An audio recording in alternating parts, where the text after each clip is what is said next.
আসসালামু আলাইকুম ভাইয়া একাডেমিতে তোমাদেরকে আবার স্বাগতম। পুরো ক্লাস জুড়ে আমি আছি আরফিন কাফি। তো আজকে আমি যে বিষয় পড়াবো সেটা হচ্ছে কনজাংশনাল ফ্রেজ। এবং কনজাংশনাল ফ্রেজ তোমরা ক্লাসটা পুরোটাই না কেটে না টেনে অবশ্যই পুরোটা দেখবা, আশা করি তোমরা বুঝতে পারবা।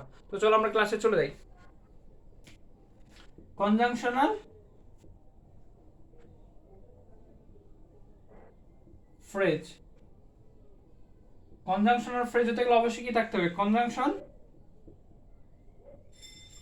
অর্থাৎ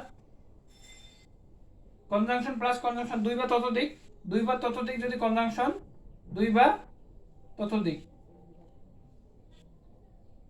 কনজাংশন একসাথে থাকবে, অর্থাৎ একটা একটা হলে তো আর কনজাংশন ফ্রেজ হবে না, অবশ্যই গ্রুপ অফ ওয়ার্ড হতে হবে। সেক্ষেত্রে কি দুই অথবা তিন অথবা চার যদি এরকম একসাথে অনেকগুলো কনজাংশন থাকে সেক্ষেত্রে কি কনজাংশন ফ্রেজ। যেমন I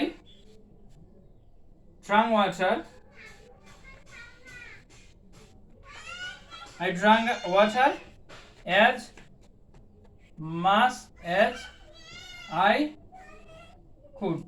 I drank water as much as I could. এখানে as একটা কনজাংশন এবং মাস একটা কনজাংশন, অর্থাৎ দুইটা এখানে দুইটা as এবং একটা মাস মিলে তিনটাই কিন্তু কনজাংশন। তাহলে হচ্ছে গ্রুপ অফ কনজাংশন মিলে, অর্থাৎ দুই বা ততোধিক বা দুই বা তিন অথবা চার যদি কনজাংশন একসাথে থাকে সেক্ষেত্রে কি কনজাংশন ফ্রেজ গঠিত হয়।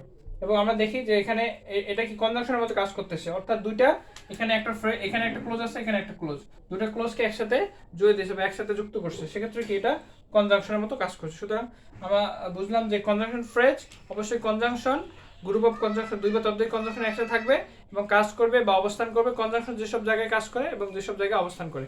সুতরাং আজকের ক্লাস এ পর্যন্তই, নেক্সট ক্লাসে দেখা হবে, সে পর্যন্ত ভালো থেকো।